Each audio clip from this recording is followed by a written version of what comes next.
Hey, what's going on, everybody? It's Matt Forte here with Keller Williams Realty. Thank you, as always, for joining me today. And today is going to be a little bit about numbers. I'm not going to bore you with 20 minutes of lines, and let's take a quick pulse. See how the market's doing. See how 2022 is doing, and see what that means to you as a buyer or as a seller, or both, I guess you could say. So let's jump into this. I'm going to try something real quick. Bear with me.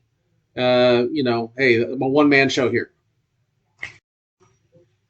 Okay. Ooh, I think it worked. Okay. As I said, bear with me here. Anyways, we're going to take a look at the current trends, specifically about this time or this month so far compared to last year, same amount of time. But real quick, before we do that, I do want to show you, I've taken the trends. I had a link down here, and you see a little preview right here. Let's see here. There's the mouse. If you've ever saw this link right here, regional trends, for the longest time, I just took to a direct link to show the for sale, pending, and sold trends. Well, what I've done now is when you click on this link, I've put a number of interesting trends that you can click on at any time. And that just brings us up here to this trends. And this is all live data. Live meaning that the trends reports that are generated by our MLS are updated monthly, right around the 15th of the month. So that's why you see, 12/21 up to that point. What we're going to jump into here in a little bit, what we have access to in our direct tools is we can look at the month to date, and we'll see that. But nonetheless, you'll come in here and see I've got the trends for sale, pending, and sold, average price per square foot, the sold price to original listing price percentages and days on market, and inventory. Now, some of this may be inside baseball stuff to you, and some of it, some of you might know exactly what this all is about, but it's there for you to take a look at and to get an understanding of where the market is. And obviously, if you see something and you want to dig more into it, you can always reach out to me. I'd be happy to explain any of these charts and what they mean to you. But just know that they're all here at your convenience in that link on the email, and then you can also find it directly on the website. So let's take a look at where we're at right now in our marketplace. And just to preface that, the data we're going to look at is all this. These are all the counties that our MLS services. So I focus a lot of my efforts on the Sacramento, El Dorado, Amador, Placer, Nevada, what I like to call the Sacramento Metro and Gold Country areas. But know that we serve all from Chico, Paradise, all the way down to Los Banos, Merced. So if you live in one of those areas and you're curious about it, I can always dig up some information for you. But just know we're going to be focusing on this little sweet spot right here, because that's where 98% of you are either living or looking at potentially buying or just interested in. Taking it a step further, just gotta put it out there. So sometimes I get asked, well, hey, where else do you cover? Now, our MLS also covers all of this. So all of the Sonoma, Mendocino, Napa, down into the Bay Area, Silicon Valley, Monterey, we have access to display those listings and list stuff in those areas. So if you are thinking about buying or selling in those areas, while I may not necessarily be able to directly help you all the time, in certain situations it might work out that I can. And if not, I've got great people in every single one of those areas. So sales pitch over. All right, let's take a look. All right, so this is the for sale, sold, pending, for sale, pending, sold, however you want to put it. Now, all the charts and bars and graphs and stuff, I'm not really going to get into. I'm going to focus on two different things here. We're going to look at the current versus the same month a year ago, and the current to previous year to date. So this is the December. This is this stuff right here. So seeing that we've had fewer in December, we had fewer homes listed, fewer homes pending, and fewer homes sold, which is interesting. But I really want to camp out here. So far, and again, this is just a pulse. This is not predicting any of that. Just a pulse, and we'll discuss what this might mean. What this might mean to you. So what do we see? We see a slight uptick in January compared to last January. Oh, sorry, it'd be the other way around. You see they give you a nice color coding. So we're about 3% more, and this is all of that red that I showed you. This is not just our sweet spot. This is Chico to Los Banos, everybody on the MLS. About 3% more this year currently listed than there was at this very moment in time in January. And then we also see here the sold, we've had about a 9% decrease. Now that's usually the result of the pending from the month before, but we also look at the pending. How many homes have gone in contract in January so far? So about a 3% decrease homes going into contract. We all might be benefited to be reminded that January of last year is when the craziness started to go crazy. Yeah. As you can see right here, I'm mousing over to the bar here. This is when we started to see the feeding frenzy that lasted all of the early, or we'll say spring into early, or winter into early spring. So we're comparing, we're comparing things to the craziness of the flood of the floods. Know that we're still got a very, very strong seller's market. However, if you're a buyer and you hear these horror stories about, oh my gosh, what's happening, having to compete against 30 different people. Yeah, in some cases, maybe not 30. It's still a competitive market, but it's not as crazy it was a year ago. We'll see how the rest of the year pans out, but let's get into some more. So the one that everybody is always really interested in is, okay, prices. So obviously, if we look at December, the year over year was up 18%. Not what everybody loves to hear about. And even if we look at January, we're about 19, almost 20% year over year increase. And again, this is all single family homes from Chico to Atwater or Los Banos, and all price points. This is everything. Single family homes, not including condos or multifamily, etc. So yeah, that's probably, as a buyer, maybe your fatigue is a little bit based on that. It's like, gosh, one, there isn't as many things for sale, even though we're seeing an increase. And that price. Well, we'll get to the interest rate, but best we can do is, hey, let's look at your individual situation and let's figure out how we can make a budget work for you. Because I'm always going to say this when it is true, when you compare what you are paying in rent versus what you could be paying in a mortgage, many, many times you're going to find out that it's either going to be about a wash, or you actually will do better, because there's obviously lots of benefits on the home ownership side between writing off the interest and building equity.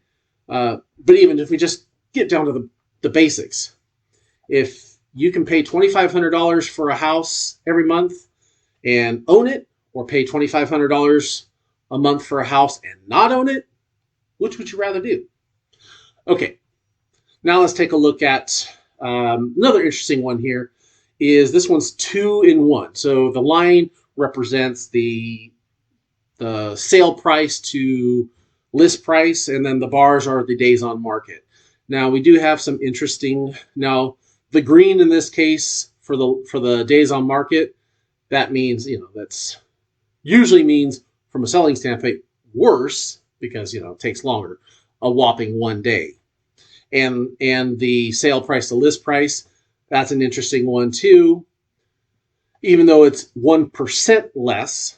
This is the first time since last January, funny trends, that it was below 100%. Now, if we look at current month to date, we are looking at, hey, we're still going 100% average sale price to list price and a slight decrease in days on market. But again, if we look at where it is today, and this especially as a buyer, compared to like summertime and even into spring last, homes are on the market for a little bit longer. Obviously, we're going to have to watch this to see what if we have the year over year differences as we get closer into the hotter seasons or hotter season of the market, if we see this trend to continue. But at least right now, again, it's a 1 day difference. But as a buyer, hey, there's opportunities out there. So if you're thinking about it, this might be the time. And again, we'll get to the interest rates.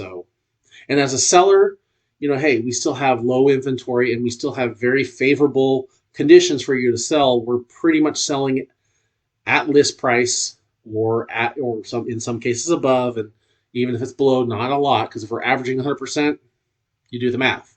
And taking 26, 27, less than 30 days to sell a house, still a good time to sell your house. All right, now the inventory. Now this is the, sometimes takes a little bit of explanation. Basically what this means is if no new inventory, no new homes get listed for sale, how long based on demand would it take to deplete our inventory? And if we look at the year over year, a slight uptick. Again, 0.6 to 0.7, that's even said 16% increase. That's such a small number.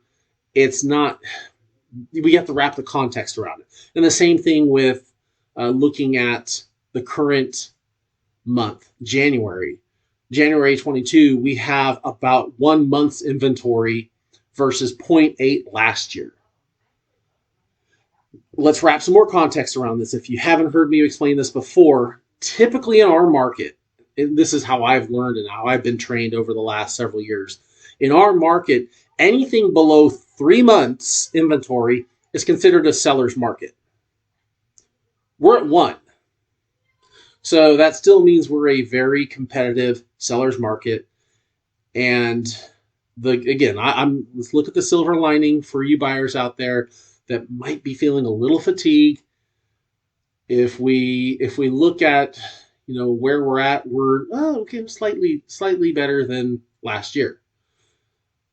So I'm not going to repeat myself over and over and over again, even though sometimes that's helpful. But just know that we are still in a very low inventory situation. And this is my call to action, you potential sellers out there. Hey, there's some people that want to buy. Let's get you guys together.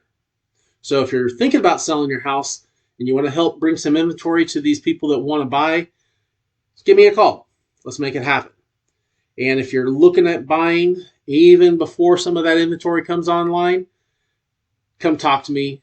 We can work it out. We can hustle to find you the right place.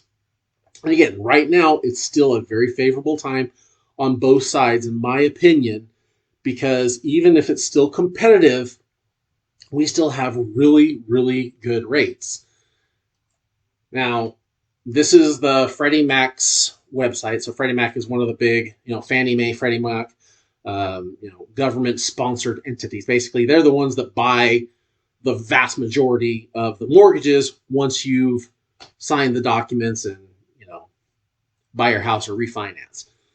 So this is their trends. I'm not a loan guy. I'm not quoting you rates. This is just where their averages are. So right now, they're showing at about the average being about 3.5%.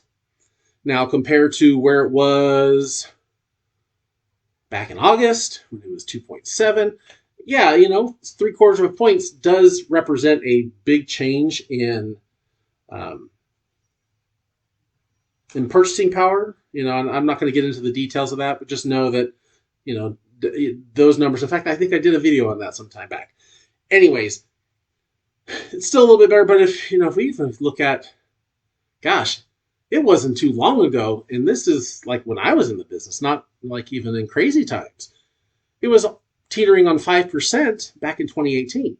So 3.5% is still fantastic. And even if we look at, the the historical, let's go to 1981. 18%. Yeah, granted, the houses back then were less than 100,000 on average, even here in California, but nonetheless, 3.5%, or even if it got up to 5% versus 18, historical context. But nonetheless, we go back to that year, and when I shared the forecasts for 2022, most of the economists were betting that interest rates were going to raise somewhere in the neighborhood of, 0.5%, even maybe to a full percent over the course of 2022. So what we've seen, at least in the last, when did we see this uptick come in? So basically, since Christmas, we've seen a slight uptick. And again, I'm not going to get into all the economics and everything else of being apolitical. This is we're just looking at the results of what's happening out there. So again, I'm going to beat that drum. If you're interested in purchasing, we don't forecast, a lot of the real smart people out there aren't forecasting prices to go down, though they are forecasting interest rates to continue to go up. And again, still good, even if it jumps up another 0.5%. If we're at 4%, historically amazing rates, though it will impact your purchase power. And so if rates go up and prices either stay the same, or even if they tick up a little bit, heck, even if they come down a little bit, your purchasing power may be severely impacted, because that increase in rate has a significant impact on what that monthly expense is, and how you get approved is all based on those ratios. And so you'll either need to come in with more money down, or you're just going to end up paying more. Or in some cases, you may not. You may either have to go for a lesser home or a less expensive home. And again, let's sit down, go over the details, and talk about what we can do now versus waiting 6 months. So anyhow, that's I'm sorry, 17, almost 18 minutes. Anyways, I thought this was going to be quick. Fortunately, and hopefully I didn't go too deep into the numbers that your eyes are glazed over and you're like, unsubscribe this guy. My goal and my hope is that I've given you some information to empower you to make those decisions. And looking at 2022, if there's anything in the world I can do for you this year, if you're thinking about and ready to make that purchase, or thinking about ready to sell your home, give me a call. I'd be happy and honored to help you. Thank you again for your time. I appreciate it all. Have yourself a wonderful day and a fantastic rest of your week. Take care.